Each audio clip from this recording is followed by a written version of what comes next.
வணக்கம். செந்தணலின் பிரதான செய்திகள். விரிவான செய்திகளுக்கு முன் தலைப்புச் செய்திகள். செம்மணி படுகொலைக்கு எதிர்ப்பு தெரிவித்து கொழும்பில் வெடித்த போராட்டம்.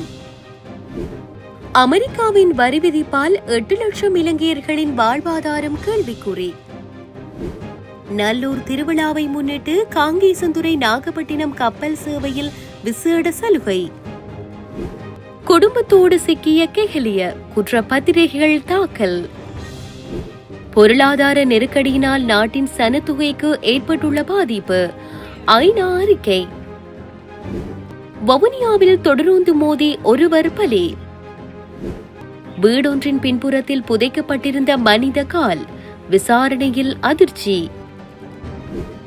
துணுக்காயில் 40 ஆசிரியர்கள் கடமைகளை பொறுப்பேற்கவில்லை, நடவடிக்கை எடுக்குமாறு ரவிகரன் எம்பி வலியுறுத்து. வெள்ளைவானில் கடத்தப்பட்ட பாடசாலை மாணவன். சிரியா மீதும் இஸ்ரேல் வான்வெளி தாக்குதல். தொடர்வன விரிவான செய்திகள். யாழ்ப்பாணம் செம்மணி படுகொலைக்கு எதிர்ப்பு தெரிவித்து போராட்டம் ஒன்று முன்னெடுக்கப்பட்டுள்ளது. யாழ்ப்பாணம் செம்மணி படுகொலைக்கு எதிர்ப்பு தெரிவித்து போராட்டம் ஒன்று முன்னெடுக்கப்பட்டுள்ளது. குறித்த போராட்டமானது இன்றைய தினம் கொழும்பு தொடருந்து நிலையத்திற்கு முன்பாக நீதிக்கான மக்கள் சக்தி அமைப்பினரால் ஏற்பாடு செய்யப்பட்டுள்ளது. குறித்த ஆர்ப்பாட்டத்தில் சிவில் சங்க உறுப்பினர்கள், ஆசிரியர் சங்கத்தின் செயலாளர் ஜோசப் ஸ்டாலின் மற்றும் பொதுமக்கள் என பல்வேறு தரப்பினரும் கலந்து கொண்டுள்ளனர். இதேவேளை செம்மணி சித்துப்பாத்தி மனித புதைகுழியில் 24 நாட்கள் நடைபெற்ற முதலாம் மற்றும் 2ஆம் கட்ட அகழ்வு பணிகளில் மொத்தமாக 65 மனித எலும்புக்கூடுகள் முழுமையாக அகழ்ந்து எடுக்கப்பட்டுள்ள நிலையில் மீண்டும் எதிர்வரும் 21ஆம் திகதி அகழ்வு பணிகளை ஆரம்பிப்பதற்கு உத்தேசிக்கப்பட்டுள்ளமை குறிப்பிடத்தக்கது. 2025ஆம் ஆண்டு முதல் இலங்கையில் இருந்து இறக்குமதி செய்யப்படும் தேங்காய் சார்ந்த பொருட்களுக்கு அமெரிக்கா 30% இறக்குமதி வரியை விதிக்க தீர்மானித்தமை ஏற்றுமதி துறைக்கு பாரிய அச்சுறுத்தல் என இலங்கை தெங்கு கைத்தொழில் சம்மேளனம் தெரிவித்துள்ளது. 2025ஆம் ஆண்டு முதல் இலங்கையிலிருந்து இறக்குமதி செய்யப்படும் தேங்காய் சார்ந்த பொருட்களுக்கு அமெரிக்கா 30% இறக்குமதி வரியை விதிக்க தீர்மானித்தமை ஏற்றுமதி துறைக்கு பாரிய அச்சுறுத்தல் என்று இலங்கை தெங்கு கைத்தொழில் சம்மேளனம் தெரிவித்துள்ளது. தெங்கு கைத்தொழில் மூலம் ஆண்டுக்கு 857 மில்லியன் அமெரிக்க டாலருக்கும் அதிகமான வருமானத்தை இலங்கை பெற்றுக் கொள்கின்றது. தேங்காய் சார்ந்த பொருட்களுக்கான இலங்கையின் ஒற்றை பாரம்பரிய இறக்குமதியாளராக அமெரிக்காவே விளங்குகின்றது. இதன்படி ஆண்டுக்கு 160 மில்லியன் அமெரிக்க டாலர்கள் பெறுமதியான ஏற்றுமதிகளை இலங்கை மேற்கொள்கின்றது. இந்த நிலையில் அமெரிக்காவின் புதிய வரி கொள்கை இலங்கையின் விலை போட்டித்தன்மையை அளித்துவிடும் என சுட்டிக்காட்டப்பட்டுள்ளது. பிலிப்பைன்ஸ், வியட்நாம் மற்றும் இந்தியா போன்ற போட்டி ஏற்றுமதியாளர்கள் சலுகையை அனுபவிக்கும் நிலையில் இலங்கை தயாரிப்புகள் உலகளவில் புகழ்பெற்ற தரம் இருந்த போதிலும் வரியினால் ஏற்படும் அதிக விலை காரணமாக மட்டுமே புறக்கணிக்கப்படும் நிலை காணப்படுகின்றது. இது இலங்கை கடினமாக உழைத்து கட்டியெழுப்பிய ஒரு முழு தொழில்துறைக்கும் ஒரு பேரழிவு தரும் அடியாகும் என்று இலங்கை தெங்கு தொழில் சம்மேளனத்தின் தலைவர் ஜயந்த சமரகோன் தெரிவித்துள்ளார். இதனால் இந்த தொழிலை நம்பியுள்ள 8 லட்சம் இலங்கையர்களின் வாழ்வாதாரம் கேள்விக்குறியாகியுள்ளதாகவும் உற்பத்தி மற்றும் பதப்படுத்தும் துறைகளில் 1,50,000க்கும் மேற்பட்ட நேரடி வேலைகள் இப்போது உடனடி அச்சுறுத்தலில் உள்ளதாகவும் அவர் எச்சரித்துள்ளார்.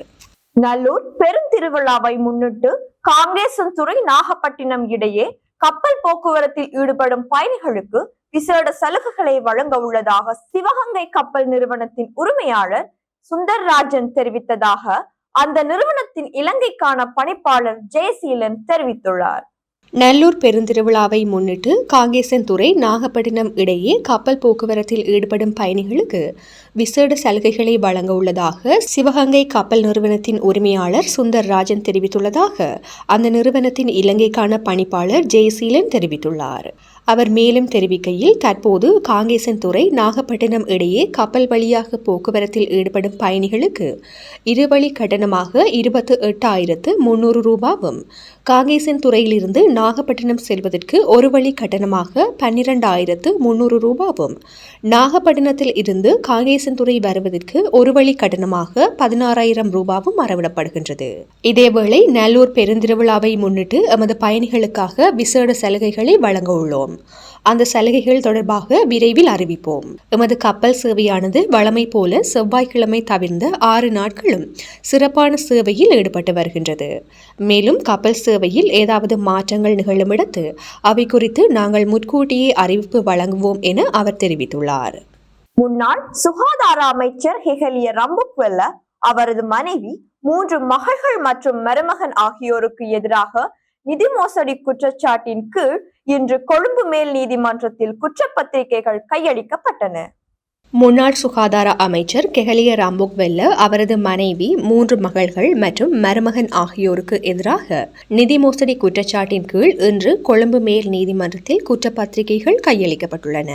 லஞ்ச ஊழல் ஆணைக்குழுவினால் தாக்கல் செய்யப்பட்ட குற்றப்பத்திரிகைகள் கொழும்பு மேல் நீதிமன்ற நீதிபதி லங்கா ஜெயரத்ன முன்னிலையில் ஒப்படைக்கப்பட்டுள்ளது. பின்னர் பிரதிவாதிகளை 50,000 ரூபாய் ரொக்க பிணையிலும் தலா 1 மில்லியன் ரூபாய் பெறுமதியான 2 சரீர பிணைகளிலும் விடுவிக்க நீதிமன்றம் உத்தரவு பிறப்பித்துள்ளது. அதனைத் தொடர்ந்து இவர்கள் அனைவருக்கும் வெளிநாட்டு பயண தடை விதிக்கப்பட்டுள்ளதோடு அவர்களின் கடவுச்சீட்டுகளை பறிமுதல் செய்யவும் கொழும்பு மேல் நீதிமன்ற நீதிபதி லங்கா ஜெயரத்ன உத்தரவிட்டுள்ளார். மேலும் பிரதிவாதிகளின் கைவிரல் அடையாளங்களை பெற்று அறிக்கை பெறவும் உத்தரவிடப்பட்டுள்ளது. 97 மில்லியனுக்கும் அதிகமான சொத்துக்களை சட்டவிரோதமாக சம்பாதித்ததற்காக பண மோசடி தடுப்பு சட்டத்தின் கீழ் குறித்த பிரதிவாதிகளுக்கு எதிராக லஞ்ச ஒழிப்பு ஆணைக்குழு குற்றச்சாட்டுகளை பதிவு செய்துள்ளமை குறிப்பிடத்தக்கது. நாட்டின் பொருளாதார நிலைமைகளின் காரணமாக இளம் தலைமுறையினர் பிள்ளைகள் வளர்ப்பதில் தயக்கம் காட்டுவதாக தெரிவிக்கப்படுகின்றது. நாட்டின் பொருளாதார நிலைமைகளின் காரணமாக இளம் தலைமுறையினர் பிள்ளைகள் வளர்ப்பதில் தயக்கம் காட்டுவதாக தெரிவிக்கப்படுகின்றது. ஐக்கிய நாடுகள் அமைப்பின் சனத்தொகை நிதியம் வெளியிட்டுள்ள அறிக்கையில் இந்த விடயம் சுட்டிக்காட்டப்பட்டுள்ளது. பெரும்பாலான இளைய தலைமுறையினர் குடும்ப அழகினை உருவாக்கிக் கொள்ள விரும்பியுள்ள போதிலும் பொருளாதார காரணிகளால் அதற்கு தயக்கம் காட்டுவதாக தெரிவித்துள்ளனர். ஐக்கிய நாடுகள் சனத்தொகை நிதியம் இது தொடர்பில் இலங்கையில் ஆய்வுகளை மேற்கொண்டுள்ளது. நாட்டில் தற்பொழுது பிறப்பு வீதம் 1.9 காணப்படுவதுடன் அது 2.1 வீதமாக பேணப்பட வேண்டும் எனவும் தெரிவிக்கப்படுகின்றது. அண்மைய ஆண்டுகளில் இலங்கையின் வாழ்க்கை செலவு 2 மடங்காக உயர்வடைந்துள்ளது என நிதியத்தின் பிரதிநிதி குலி அடைனி தெரிவித்துள்ளார். இதனால் குடியிருப்பு மற்றும் உணவு உள்ளிட்ட செலவுகளும் வெகுவாக உயர்வடைந்துள்ளதாக தெரிவித்துள்ளார். இவ்வாறான ஒரு பின்னணியில் இளம் தலைமுறையினர் குடும்ப அலகொன்றை உருவாக்கிக் கொள்வதற்கு பெரும் தயக்கம் காட்டுவதாக அவர் சுட்டிக்காட்டியுள்ளார். பிள்ளை பெற்றுக்கொள்ளக்கூடிய வயதினை உடையவர்களில் 20 வீதமானவர்கள் தங்களுக்கு தேவையான எண்ணிக்கையில் பிள்ளைகளை பெற்றுக்கொள்ள முடியாது என கருதுவதாக ஐக்கிய நாடுகள் சனத்தொகை நிதியத்தின் பிரதிநிதி குறிப்பிட்டுள்ளார். வவுனியா தொடருந்து நிலையத்துக்கு அருகில் தொடருந்தில் மோதுண்டு நேற்று இரவு ஒருவர் பலியாகியுள்ளார். வவுனியா தொடருந்து நிலையத்திற்கு அருகில் தொடருந்தில் மோதுண்டு நேற்று இரவு ஒருவர் பலியாகியுள்ளார். யாழ்ப்பாணத்திலிருந்து கொழும்பு நோக்கி பயணித்த இரவு தபால் தொடர்ந்துள்ளேயே குறித்த நபர் மோதி உயிரிழந்துள்ளார். இந்த மரணம் தற்கொலையா அல்லது விபத்தா என்பது தொடர்பான விசாரணைகளை வவுனியா ஸ்ரீலங்கா காவல்துறையினர் முன்னெடுத்து வருகின்றனர். மேலும் உயிரிழந்தவரின் சடலம் உடற்கூற்று பரிசோதனைகளுக்காக வவுனியா மாவட்ட பொது வைத்தியசாலையில் வைக்கப்பட்டுள்ளது. அம்பாந்தோட்டையில் உள்ள வீடொன்றின் பின்புறத்தில் குழி தோண்டி புதைக்கப்பட்டிருந்த மனித கால் வலஸ்முல்ல போலீசாரால் நேற்று மீட்கப்பட்டுள்ளது. அம்பாந்தோட்டையில் உள்ள வீடொன்றின் பின்புறத்தில் குழி தோண்டி புதைக்கப்பட்டிருந்த மனித கால் வலஸ்முல்ல ஸ்ரீலங்கா காவல்துறையினரால் நேற்று மீட்கப்பட்டுள்ளது. அம்பாந்தோட்டை வலஸ்முல்ல பிரதேசத்தில் உள்ள வீடொன்றிலேயே இவ்வாறு மனித கால் மீட்கப்பட்டுள்ளது. மீட்கப்பட்ட மனித கால் கடந்த 2 மாதங்களுக்கு முன்னர் காணாமல் போன 51 வயதுடைய 5 பிள்ளைகளின் தந்தையின் காலாக இருக்கலாம் என்று ஸ்ரீலங்கா காவல்துறையினர் சந்தேகிக்கின்றனர். 5 பிள்ளைகளின் தந்தையை கொலை செய்து சடலத்தை வீட்டின் பின்புறத்தில் புதைத்திருக்கலாம் என்றும் காவல்துறையினர் சந்தேகிக்கின்றனர். இவர் தினமும் தனது மனைவியுடன் தகராறில் ஈடுபடுவதாக ஸ்ரீலங்கா காவல்துறையினரின் விசாரணையில் தெரிய வந்துள்ளது. தந்தையின் குடும்பத்தினர் வலஸ்முல்ல ஸ்ரீலங்கா காவல்துறையினருக்கு வழங்கிய முறைப்பாட்டின் அடிப்படையில் வீட்டின் பின்புறத்தில் மேற்கொள்ளப்பட்ட சோதனையில் புதைக்கப்பட்டிருந்த மனித கால் மீட்கப்பட்டுள்ளதாக காவல்துறையினர் தெரிவித்துள்ளனர். மேலும் புதைக்கப்பட்டுள்ள சடலத்தின் மீதி பாகங்களை மீட்கும் பணிகளில் காவல்துறையினர் ஈடுபட்டுள்ளனர். இது தொடர்பான மேலதிக விசாரணைகளை வலஸ்முல்ல ஸ்ரீலங்கா காவல்துறையினர் மேற்கொண்டு வருகின்றனர். துணுக்காய் கல்வி வலயத்தில் ஏற்பட்ட 44 ஆசிரியர் வெற்றிடங்களுக்கு வெளிவலயங்களில் பணியாற்றிய ஆசிரியர்களுக்கு பணியிடமாற்றம் வழங்கப்பட்டுள்ள போதும் 4 ஆசிரியர்கள் மாத்திரமே இதுவரை கடமைகளை பொறுப்பேற்றுள்ளனர். துணுக்காய் கல்வி வலயத்தில் ஏற்பட்ட 44 ஆசிரியர் வெற்றிடங்களுக்கு வெளி வலயங்களில் பணியாற்றிய ஆசிரியர்களுக்கு பணியிட மாற்றம் வழங்கப்பட்டுள்ள போதிலும் 4 ஆசிரியர்கள் மாத்திரமே இதுவரையில் கடமைகளை பொறுப்பேற்றுள்ளனர். இந்த நிலையில் இதுவரை கடமைகளை பொறுப்பேற்காத ஆசிரியர்களுக்கு கடுமையான ஒழுக்காற்று நடவடிக்கை எடுக்கப்பட வேண்டும் என வலியுறுத்திய வன்னி மாவட்ட நாடாளுமன்ற உறுப்பினர் துரைராசா ரவிகரன் ஆசிரியர் நியமனங்கள் திறந்த போட்டி பரீட்சை முறையில் இடம்பெறுவதால் தான் இத்தகைய சிக்கல் நிலைமைகள் காணப்படுவதாகவும் சுட்டிக்காட்டியுள்ளார். எனவே இனி மாவட்ட ஒதுக்கீட்டு முறையில் ஆசிரியர் நியமனங்கள் மேற்கொள்ளப்பட வேண்டும் எனவும் நிச்சயமாக இந்த சிக்கல் நிலையை தீர்ப்பதற்கு வடமாகாண கல்வி அமைச்சு நடவடிக்கை எடுக்க வேண்டும் எனவும் நாடாளுமன்ற உறுப்பினர் மேலும் வலியுறுத்தியிருந்தார். முல்லைத்தீவு துணுக்காய் பிரதேச அபிவிருத்தி ஒருங்கிணைப்பு குழு கூட்டம் இன்று நடைபெற்றது. குறித்த கூட்டத்தில் இந்த விடயம் தொடர்பில் கலந்துரையாடப்பட்ட போதே நாடாளுமன்ற உறுப்பினர் மேற்கண்டவாறு தெரிவித்துள்ளார். பிலியந்தலை தேசிய பாடசாலையில் கல்வி கற்கும் மாணவன் ஒருவன் வெள்ளை வேனில் வந்த ஒரு குழுவினரால் கடத்தி செல்லப்பட்டுள்ளதாக அகதுடுவ போலீசார் தெரிவித்துள்ளனர். பிலியந்தலை தேசிய பாடசாலையில் கல்வி கற்கும் மாணவன் ஒருவன் வெள்ளை வேனில் வந்த ஒரு குழுவினரால் கடத்தி செல்லப்பட்டுள்ளதாக ககதுடுவ ஸ்ரீலங்கா காவல்துறையினர் தெரிவித்துள்ளனர். தரம் 11 கல்வி கற்கும் மாணவன் நேற்றைய நாள் மாலை 4 மணியளவில் மேலதிக வகுப்புக்கு செல்வதற்காக சைக்கிளில் சென்று கொண்டிருந்த போது இந்த சம்பவம் இடம்பெற்றுள்ளது. மேலும் கடத்தப்பட்டதாக கூறப்படும் 15 வயது மாணவன் ரத்னபுரி பகுதியில் வெள்ளை வேனில் இருந்து குதித்து தப்பி சென்றுள்ளதாக ககதுடுவ ஸ்ரீலங்கா காவல்துறையினர் தெரிவித்துள்ளனர். ககதுடுவ ஸ்ரீலங்கா காவல்துறையினர் வேனையும் சிறுவனை கடத்தியதாக கூறப்படும் நபர்களையும் கைது செய்வதற்காக விசேட விசாரணைகளை ஆரம்பித்துள்ளதாக சிரேஷ்ட காவல்துறை அதிகாரி ஒருவர் தெரிவித்துள்ளார்.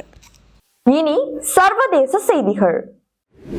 சிரிய பாதுகாப்பு அமைச்சகத்தின் மீதும் தலைநகர் டமாஸ்கஸில் உள்ள ஜனாதிபதி மாளிகை அருகேயும் இஸ்ரேலிய ராணுவம் வான்வழி தாக்குதல்களை நடத்தியுள்ளது. சிரிய பாதுகாப்பு அமைச்சகத்தின் மீதும் தலைநகர் டமாஸ்கஸில் உள்ள ஜனாதிபதி மாளிகை அருகேயும் இஸ்ரேலிய ராணுவம் வான்வழி தாக்குதல்களை நடத்தியுள்ளது. ட்ரூஸுக்கும் பாதுகாப்பு படைகளுக்கும் இடையே சண்டை நடந்து வரும் நாட்டின் தெற்கிலிருந்து சிரிய அரசாங்க படைகள் திரும்ப பெறப்படாவிட்டால் தாக்குதல்களை அதிகரிப்பதாக இஸ்ரேல் அச்சுறுத்தியதை தொடர்ந்து இந்த தாக்குதல்கள் நடந்துள்ளன. இந்த தாக்குதலில் சிரியாவில் ஒருவர் கொல்லப்பட்டு 18 பேர் காயமடைந்துள்ளனர் என்று தெரிவிக்கப்படுகின்றது.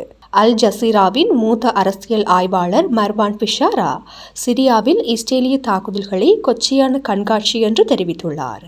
இஸ்ரேல் அதன் அனைத்து அண்டை நாடுகளுக்கும் தான் புதிய பிராந்திய மேலாதிக்கம் என்பதை மீண்டும் நிரூபிக்க முயற்சிக்கின்றது என்று தெரிவித்துள்ளார். அமெரிக்காவின் ஆதரவுடன் இஸ்ரேல் பெய்ரூட், டமாஸ்கஸ், தெஹ்ரான் மற்றும் சனாவில் குண்டுவீச்சு நடத்த முடிந்தது என்றும் மத்திய கிழக்கில் கொள்கையை ஆணையிடும் திறன் கொண்டதாக உணர்கின்றது என்றும் பிஷாரா தெரிவித்துள்ளார். இஸ்ரேலின் முக்கிய குறிக்கோள் சிரியாவை பிரித்து பலவீனப்படுத்துவதும் அதன் சிறுபான்மையினரை அவர்கள் ட்ரூஸாக இருந்தாலும் சரி, குர்துகளாக இருந்தாலும் சரி அல்லது அலவைட்டுகளாக இருந்தாலும் சரி டமாஸ்கஸில் உள்ள மத்திய அரசாங்கத்திற்கு எதிராக திருப்புவது ஆகும் என்று அவர் மேலும் தெரிவித்துள்ளார். இத்துடன் செய்திகள் நிறைவடைகின்றன. வணக்கம்.